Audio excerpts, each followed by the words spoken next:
Parfois, le changement peut ressembler à la fin. Et en quelque sorte, c'est vrai. C'est la fin d'une version ancienne de nous. Une version à laquelle on s'est accroché malgré nous, malgré une certaine souffrance qui venait avec.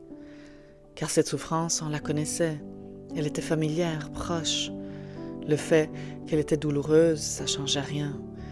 C'était moins épeurant que l'inconnu qui était derrière, le vide. Le changement marque le décès de l'ancien, et par le fait même, le renouveau. Une place se libère pour s'offrir au jaillissement de quelque chose d'autre. Cet inconnu réserve une évolution, un petit miracle intérieur. Mais on ne le sait pas tant qu'on n'a pas franchi cette porte, et on n'a aucune certitude. Oui, il y en a une en réalité.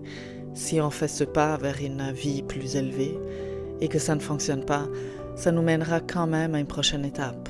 Ça nous fera sortir de l'impasse, de la peur. Vivre à cette époque équivaut à mourir un peu tous les jours, car la vitesse des changements que nous traversons, intérieurement, collectivement, énergétiquement, est grande, par moments écrasante. Nous ne cessons d'être challengés par les médias, les situations, les relations. C'est une bonne chose au final. Encore une fois, ça nous permet de faire la place, de laisser mourir l'ancien, de guérir, on pourrait dire. Et si on allait se coucher et on se réveillait sans toutes les histoires qu'on s'est créées, sans préjugés sur les personnes ou les faits, sans nourrir aucune opinion, aucune attente, aucune rancune, aucune forme de supériorité ou infériorité, aucune peur.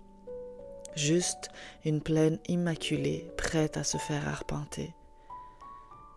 Si on n'était pas tout ce qu'on nous a dit qu'on devait être, si on ne répondait plus à aucune attente extérieure, à aucun paramètre social, à aucune ambition, à aucun devoir hérité, qui serions-nous alors vraiment? Qui serait aux commandes de notre existence? La vie qu'on peut mener d'ici serait beaucoup plus ample, cohérente, sans barrière, sans projection, sans sentier déjà tracé, sans lubie. Quand on change, on meurt un peu, mais c'est la part de nous qui n'était pas vraie qui nous quitte, la part artificielle, la vieille peau trop étroite. Ce sont les narratifs qu'on s'est racontés et qu'on a soignés, cultivés et recrachés pour justifier tout le reste qui nous quitte. Ces histoires étaient là pour réconforter une partie blessée de nous, une version qui se sentait impuissante. Changer, c'est souffrant parce qu'on s'ampute d'une idée de nous, même si cette idée était une croyance limitante ou une peur. Changer, c'est souffrant parce qu'on a oublié en réalité la beauté de l'impermanence de la vie qui mute avec grâce, incessamment, naturellement et sans retenue.